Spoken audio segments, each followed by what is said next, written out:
Jim, Richard, Wayne, thank you for joining us today.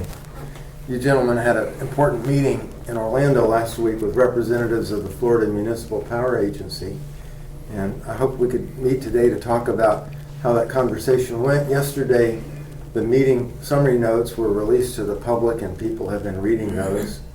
And so there are a lot of questions about what all of this means going forward, so I thought we could have a conversation about that. Jim O'Connor, City Manager, Richard Winger, Vero Beach Mayor, and Wayne Coment, Vero Beach City Attorney. Thank you. So how would you characterize what you accomplished in Orlando last week? It was a 4.5-hour meeting. You covered all of the obstacles. I read in the meeting notes some actions that are going to be taken going forward. Richard, let me put that question to you first, if I may. Well, first of all, I think I can speak for the three of us. If the best thing for the city and the best thing for the city voters is to have a successful sale of the utility to Florida Power and Light, it does two things. It lowers power rates, but it also gives us the capital that we need to fund the unfunded pension. And I think the meeting was necessary in light of the circumstances where negotiation pretty much had fallen apart between Florida Power and Light and FMPA. So I think we provided a bridge. I won't say it's the Brooklyn Bridge, but at least we provided a bridge across that, and there are conversations going on now. Jim, you have any? I would agree with that. I think we really entered the discussions with FMPA with, from my perspective anyway, two goals. One was to make sure that we could open up that dialogue. FMPA had said that they were having challenges in communicating with FP&L. They were a very important part of this process.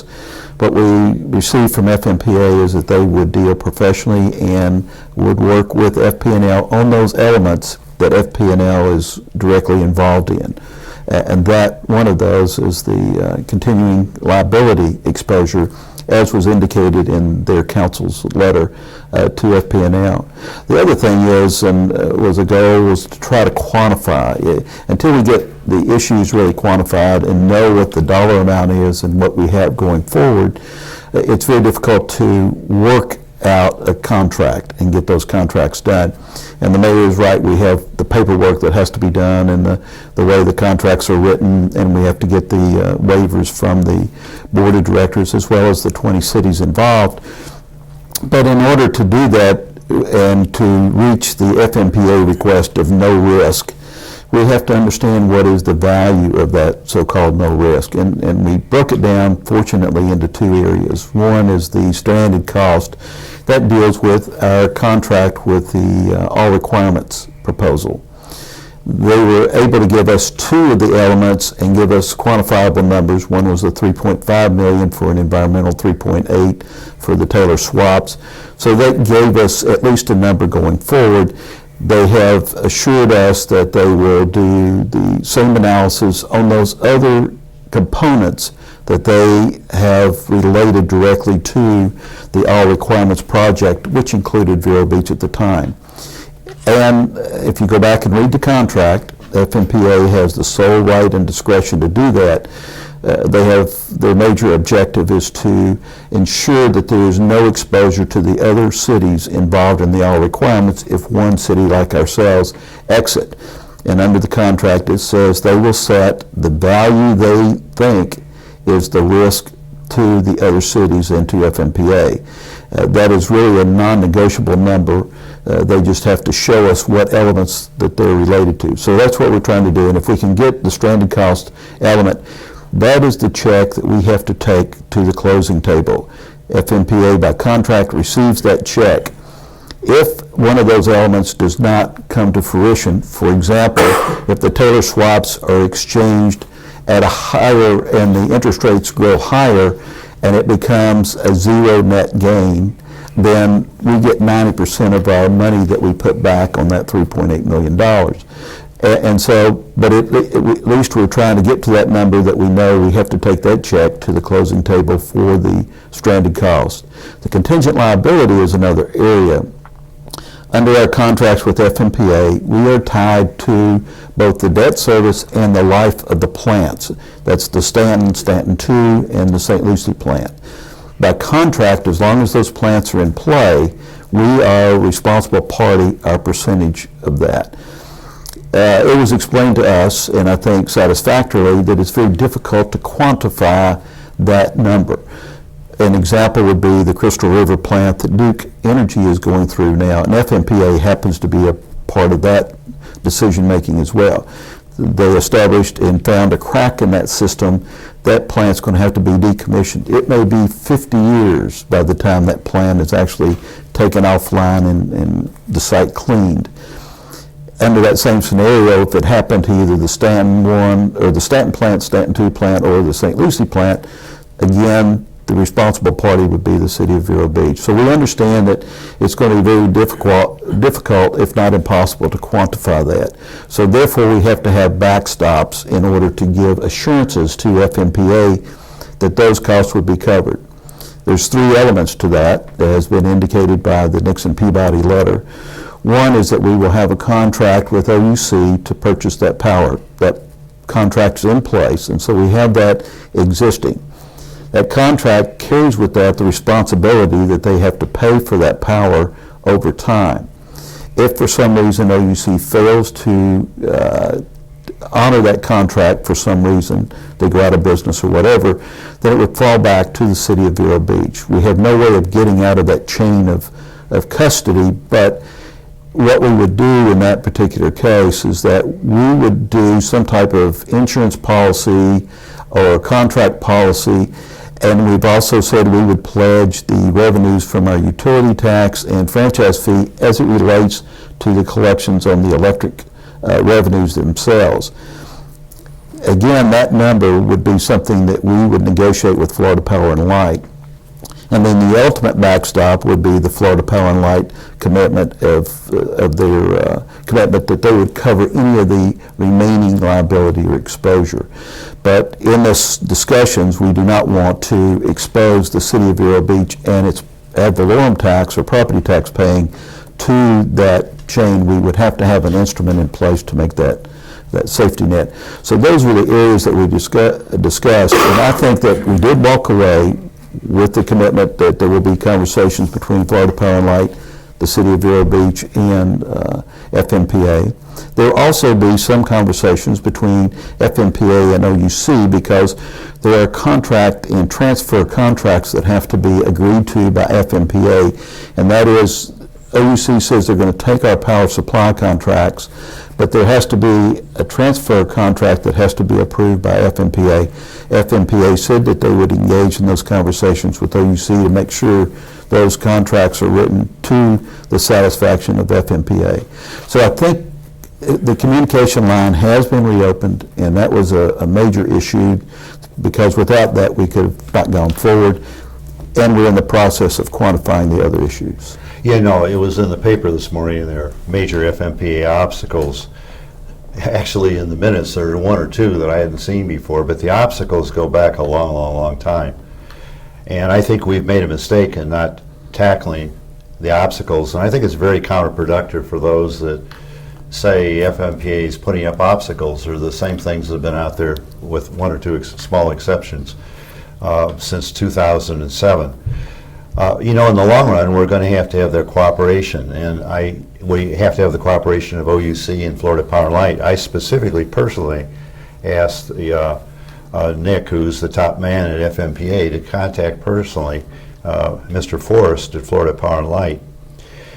So I agree with what Jim said. You know, I look at it, there are four areas. There's one that really concerns me, but I'm optimistic we can move forward from this point forward. But I'll give you the four areas. The first is I call actions and agreements, which Jim has talked about. And FMPA has agreed to work with the city. And you've got to remember these contracts belong to the city, not to OUC or Florida Power and Light or somebody else. To quantify, to work on the specific wording of the agreements that would be acceptable to us both. And Jim's outlined it very well, and I frankly think we can achieve that. We have to achieve that. It should have been done long, long, long ago. I believe them that they will work with us. They'll work with a suitable attorney to get that done. The second thing he talked about was the guarantee, and we very much hope that Florida Power and Light will pick that card up. The guarantee would be from Florida Power and Light to the city of Vero Beach to backstop us in case we're not able to backstop OUC. And you know, there are, I think, about $2.5 billion worth of bonds, and we're on something like 10% of them. I mean, you're talking about bondholders don't want any risk, and I would hope that Florida Power and Light, this is a new development, that they would pick up this card and that would materially move us forward. Something that came up in the meeting, which I also think is a positive, is Jim was able to confirm to FMPA that this $52 million, I don't know what to call it, but that was off the table at this point in time. And I think that was useful. I didn't know it when we got in the car to go up there. Jim had been talking to people about it, and they didn't know it when we went into the room. And I think it's useful because we don't need to talk about money with FMPA. We need to talk about what it takes to satisfy the agreements that we signed. Maybe we shouldn't have signed them, but they're signed. And Jim may want to comment on why that, and then I'd like to come back to the fourth one, which I see as the real problem. Let me ask you about the contingent liabilities. Do you see any way of resolving those without FPL stepping in as a backstop? Let me put it to you this way, Mark. That's a perfect question. The city and FMPA have given Florida Power and Light a path. Florida Power and Light may be able to come up with another path. The ball is in their court. And if they can do so, fine. I do think, and Art McMahon from Nixon Peabody was there, he's the bond counsel, and I do think there has to be a backstop, and it has to be beyond anything the city can buy. So can we think of anything else? I cannot, but that doesn't mean Florida Power and Light won't come up with a constructive path, and if they do, that's great. But I think the ball's in their court. Well, they are taking on the 34,000 customers for whom these liabilities were originally incurred, right? And it is, by their own statements, a remote possibility that anyone would ever have to step in. It's a low risk.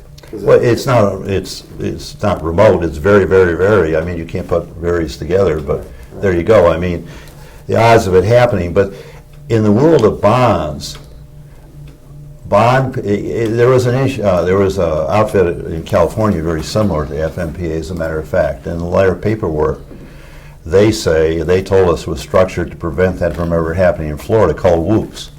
And Whoops is a Washington State. I lost $25,000 on it. And the fact of the matter is, the world looks at Whoops, and the world looks at muni bonds that are issued by people like FMPA, and they insist, the bond counsels, the bond underwriters, the bond owners insist upon as close to no risk as possible. And so therefore the argument, well, it's unreasonable, this is never going to happen. In the world of the arcane world of bonds, and I own bonds, I buy bonds, in the arcane world of bonds, that's not good enough, unfortunately. To a reasonable man, me, it is good enough. But after Whoops, it's not good enough. It's important to note the bonds are just one element. We are also, by contract, obligated to those plants after the bonds retire, as long as the plant is operational, no matter how it's operational, whether it's in cold storage, not creating 1 megawatt, we, by contract, are still obligated to those plants. Sometimes people get a little confused in thinking, well, the bond's going to be paid off in 20 years, and so we're out. That is not accurate. As long as that plant is in place, we're an obligated part of the operation. Or even if the plant is closed down before the bonds are paid off, it's the termination of the bonds or the closing down of the plant, whichever comes later? That's correct. Right. You have that in San Onofre in California and Crystal Rivers. I think it would be useful for Jim to go into, so the public can understand this $52 million transaction is no longer there. Not to say it won't be replaced with something at a later date. We don't know that. Right. The $52 million, the basis of that is a 3-year commitment by somebody to take the power until we get to after the 3-year commitment. Because at January 1, 2018, the OUC will take it on That is correct. permanently. They'll take it on permanently. And again, you have to have transfer contracts approved by FMPA at that 2018 date. So that still has to be, because that is a transfer document, which means that FMPA recognizes OUC, but OUC is qualified because they are FMPA eligible as an entity with FMPA. But we can't just beam from here to 2018, we need a bridge. That is correct. And that bridge is someone to take the power that we are contracted to take. That has a negative value, as was pointed out by our engineer. And that negative value has been valued somewhere between 40 and 52 million at this point. FMPA has said that they are not in the market. They do not need the power, nor do they want the power, and they would prefer to have that issue removed from the discussion. So again, in talking to FP&L, we all agreed that we'll take that off the table. The 52 million, we and FPL will find another alternate to take that power over time. The key there is to try to eliminate the little obstacles or challenges that we have and try to make sure that we all come to an agreement. And this was just another one of those hurdles in this process. It was a hurdle we kept trying to jump over and kept getting knocked back. Now we've found a way, we're now over that hurdle, and we've eliminated that. And that's what we've been trying to do through this whole process. To begin with, and it's important that people understand, it has not been a total waste of time, as indicated by some folks. We had to get a contract in place. You could not have gone to FMPA and say, okay, we want out of our contracts, because the first thing they would have said, well, who are you going to sell the power to? You had to have some commitment from an eligible body to take those power supply contracts. That's what we did. The contract that the City Council signed found an eligible body to take the power. So we were able to go to FMPA and say, listen, here is the group that's going to take the power. That's the OUC. That's the OUC.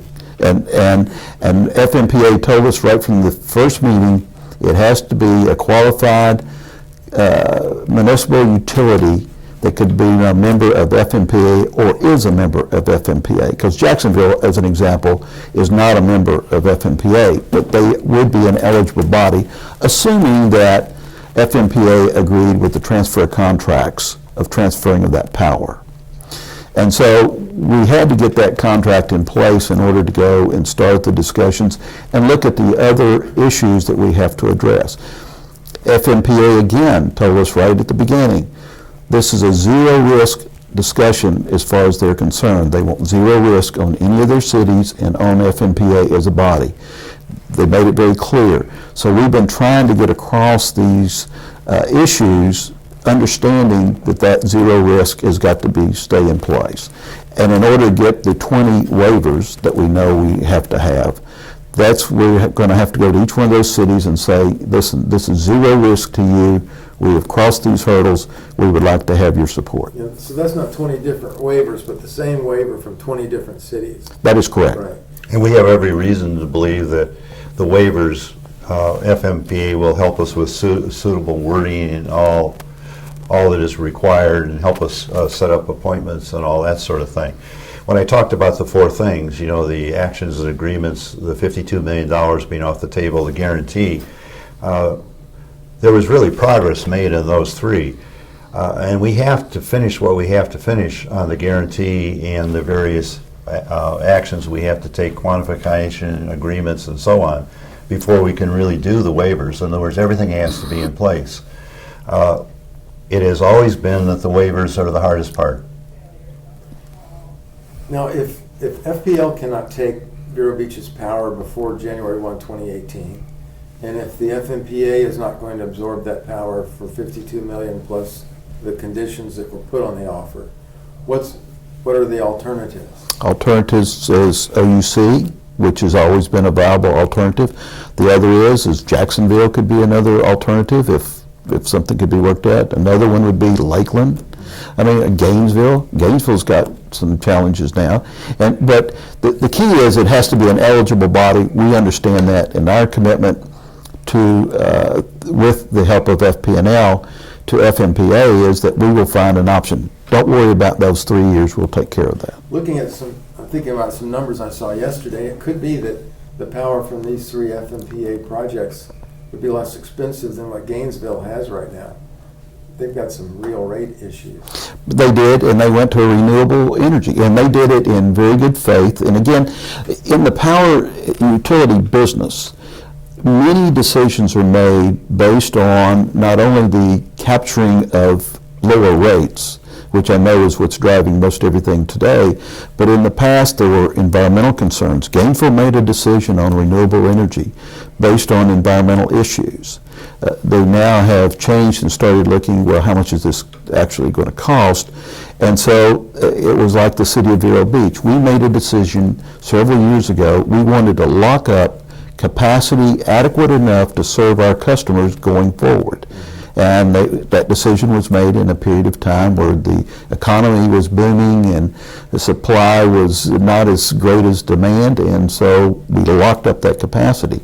In hindsight, Lake Worth being one of those, that they're going to go to a market-based pricing on the open market. You know what I say, I'm a commodity guy. Anyone that goes long on a commodity gets caught, and you can't afford to be caught long high. I think in what Jim said, there's one point that needs to be stressed for the public, and that is, going forward, the way these negotiations have to work to be concluded successfully is on matters that are only involve the city and FMPA. The city is going to have to do that. We can't offload that to someone else. And at the same time, FMPA and Florida Power and Light, I haven't talked to Florida Power and Light in the last few days, but are agreeable to working together on issues that involve both of them, or for that matter, OUC. So I think that's an important thing to understand. And I think a mistake that was made, and we look back and we say we should have never signed the all requirements, we should have never gone into St. Lucie, as the case may be. But a mistake that was made was to think that, well, we could turn this over to someone else, but these are our contracts. And what FMPA is saying is we'll work our way through with whoever is the correct person is in regard to what is being decided on. And they were very clear to me, and I trust them today, that they will work with Florida Power and Light openly as it involves Florida Power and Light. That's very, very important. I was hearing a presentation yesterday from a local utility activist who at least a dozen times during a 30-minute presentation referred to this $52 million penalty that the FMPA was seeking to assess on Vero Beach. I bring that up to raise the question. It seems that there's been a concerted effort among some to blame the FMPA for where these negotiations are at this point. And I'm wondering about whether you think that's affected the negotiations and what you think might be more helpful going forward. I think it has affected the negotiations. I think, look, we're going to have to go and get waivers, and we're going to have the agreement of the board of FMPA and we're going to have to agreement on what the waivers say. And I'm not critical of OUC, Florida Power and Light, or FMPA for doing the best they can under any agreements they have. I think the mistake that has been made for a protracted period of time is that the city has not taken the necessary leadership in this. And we've said, well, I'll use a term that a gentleman that comes before city council uses. Political theater solves nothing.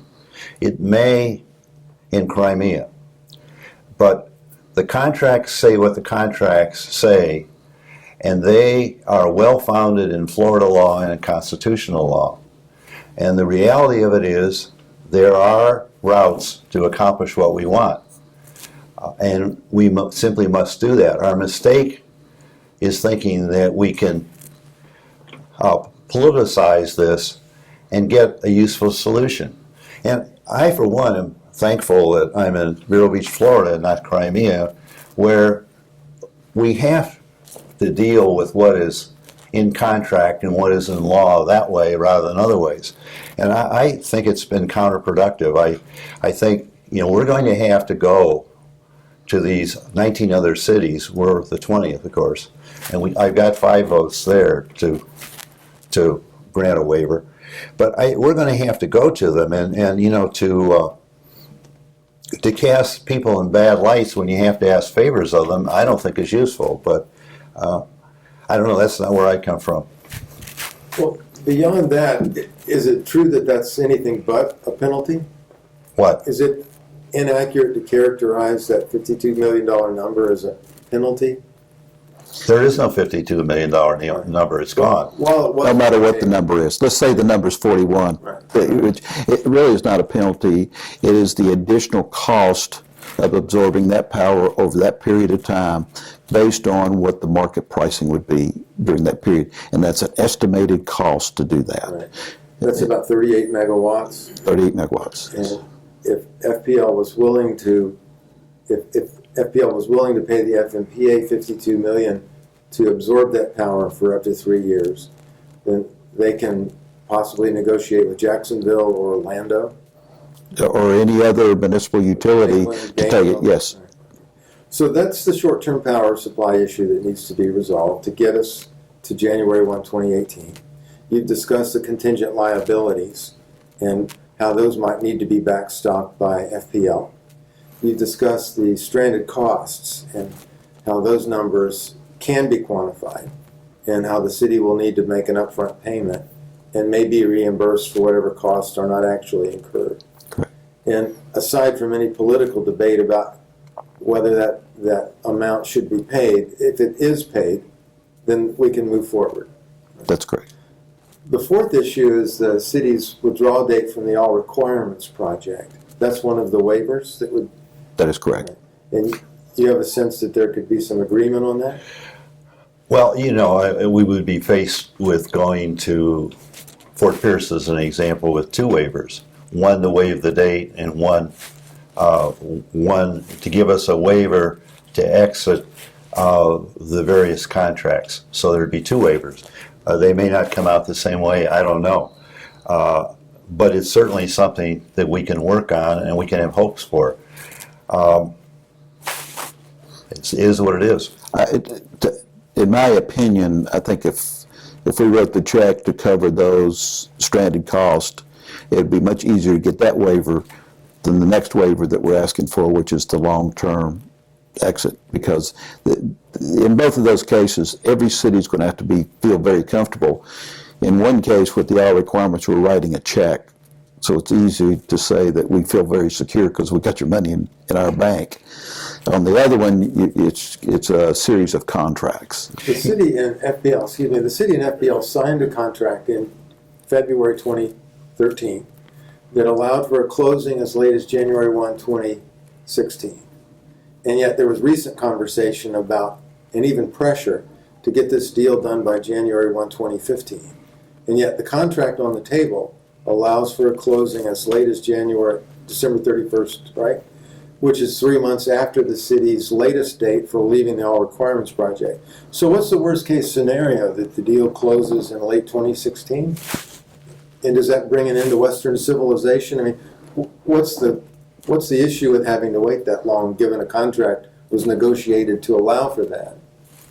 Well, I don't think society as we know it will collapse whichever way anything happens. And I know you're using that facetiously, but the answer to the question is that the rates that our ratepayers are paying are high. So we're trying to find the quickest way to reduce those cost of rates. That was a goal. I think the mayor said that many times. That is our primary goal. This whole discussion is to get to a lower rate than what our ratepayers are paying. Every day that they pay our rates, it is perceived that they are paying exorbitant prices for electricity.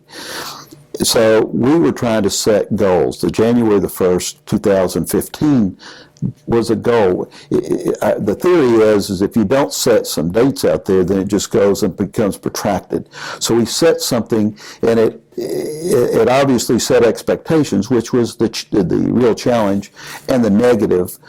But internally, we try to set these these goals and try to set dates in order to accomplish that issue. Again, you just protract it forever, and if you don't sit down and say, okay, by this time we're going to do it. The contract, you're right, the termination of the contract's in 2016. We had to put something in there, and I mean, it could have been 2015, could have been 2017, whatever the date was, but those are goals to try to accomplish and get to the end game.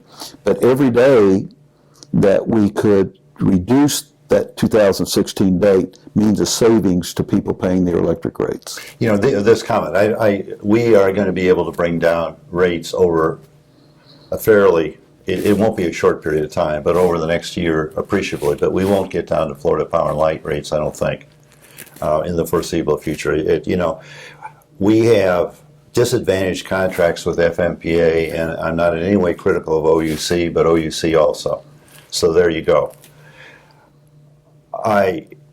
This January 1st, 2015 date came from the chairman or the chief operating officer of Florida Power and Light, and we had a conversation, Jim and I, and the transactional lawyer Wayne wasn't there in Juno Beach, and he said, you know, you've talked about that date, and I said, well, it was your date to start with, but it's not a deal breaker. In other words, if it takes longer, we want to sell the utility. It's not the end of the world. We had that same conversation with the FMPA people. You know, I've been involved in deals like this, and of the same size, bigger and smaller over the years. And I can look at this one and tell you it can't be done by January 1st, 2015. It's simply, there's too much to do. I mean, you take all of what I call the actions and agreements, you've got a lot of work in that. I mean, there's months and months of work of getting everything the way it has to be to clear the hurdles. And then, you know, the whole waiving process, going to 19 cities, we might be lucky to be in a position to do that as soon as January 1st. I can't project that. But I can tell you what's in the interest is to get this done. And the date didn't come from us. It came from Florida Power and Light, and it's certainly a worthy goal, but I don't think we can do it. You know, they say that if everyone holds a veto, the only thing that cannot be vetoed is the status quo.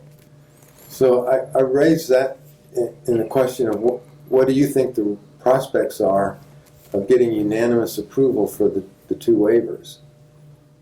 I think that's going to be contingent on what the final product looks like. When we go in front of those cities, you've got to have the number covered for the stranded costs, that FMPA feels very comfortable that the check that they hold in hand protects all their cities and their organization from stranded costs. The second part is, on the contingent liabilities, the contracts read strong enough that every city attorney, those 20 city attorneys that will be reviewing that, plus any consultant that FMPA may have read those contracts and feel very sound that the no-risk issue has been addressed. And then I think you're ready to do the waiver. At that point, do you think you can get FMPA leadership to encourage the waiver approvals? Let me put it this way. You know, we're talking about waivers. Earlier on, someone talked about amendments. And what the waiver amounts to is, what we would be saying to the cities is, what the waiver says basically is, we agree that Vero Beach can exit. However, it's a one of a kind. In other words, others would not exit basis the same route. If you amend our contract, then others could amend the contract. Now, really, I'm a believer that people basically don't want to do harm to other people. Maybe I'm witness Crimea again. Maybe I'm naive in that. But essentially, if Jim says is if all the paperwork is done, you know, essentially we're not asking any city to give up anything they now have. There would be no negative to them. Then, as a salesman, which I've been over the years, then I suppose it comes down to how well it's presented. And at this point, we have somebody elected to do that. And it depends upon how well it's presented. How it would come out, I can't project. But we certainly can make the city see that there is absolutely no risk, nothing to lose. I mean, why would Ms. Hudson Linda Hudson and her gang down at Fort Pierce want to do something to hurt Vero Beach? And I have every belief that they don't. So were you explaining that we'll they will be asked to give Vero Beach a dispensation that they would agree to never want for themselves? They would not exercise the same opportunity. That's correct. That was a good question. That is correct. Right. That seems like it's asking a lot. It is asking a lot. And so therefore the no risk issue has got to be something valuable that they would hold. Earlier on, all this talk about the 52 million it was not useful because we have to do all the paperwork right with all OUC, FMPA, and Florida Power and Light. But the thought pattern was somehow or another they were getting extra money. It's useful. That's off the table. At this point, there would be no consideration for them. In other words, they would be doing it of their own free will to help a sister city. Well, is there anything we haven't covered that you think people need to know about where this is moving? I would say this as a conclusion. I mean, there are obstacles. The first three, the contingency, all this talk about 52 million, which was premature and really shouldn't have occurred anyway, and all the things it takes, actions and all the agreement amendments, that looks the most positive it probably has in this whole transaction. How it really ends, I don't know, but I would put this to you. We have been commissioned, Jim and I and Wayne and the rest of the city council, to drive this issue forward to a successful conclusion, and we're going to do that, if it's at all possible. Do you have anything to add, Jim?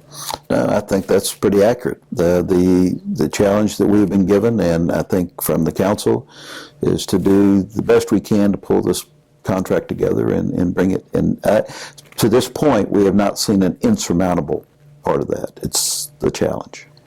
Wayne, if I may put a question to you, there was some conversation yesterday, or discussion yesterday during the presentation I heard about litigation that the county or the Indian River Shores might bring against the FMPA, and there was some suggestion that the city might get involved in that. Do you see any positive prospect for litigation? I don't know what they would litigate about. I mean, they're not Indian River Shores is not a party to the FMPA contracts, and I don't know how they could bring pressure to bear what good litigation would do. I just don't know what their cause of action would be. Well, they suggested there was some potential antitrust issues. Haven't seen anything to support that at this point. Okay. I think one thing to understand is that when the city signed all these agreements with FMPA, Florida Power and Light, OUC, and whomever, the agreements are backed by the revenue of the system, and the system includes the infrastructure that serves all 34,000 customers. And so, in effect, all of that structure is tied up in this. And, I would never say there wasn't another solution, but I don't think this is one for litigation. This is one for negotiation. Are there other possibilities? Possibly, but they would involve sale of assets and then agreement by all the parties to the contract to the purchase of those assets. Are you talking about a partial sale? I'm not talking about anything particularly, but Okay, all right. Were you not? I wasn't asking if you were advocating it, but I No. was asking if you were referring. to no, that's more complicated than this. it. Right, okay. All right. Well, I think we've covered the points that we discussed earlier. If there's anything more people need to know, please share it. Otherwise, I'll thank you for your time. Jim Thank you. O'Connor, Richard Winger, Wayne Coment, thank you, all three of you, for being with us today. Thank you for having us.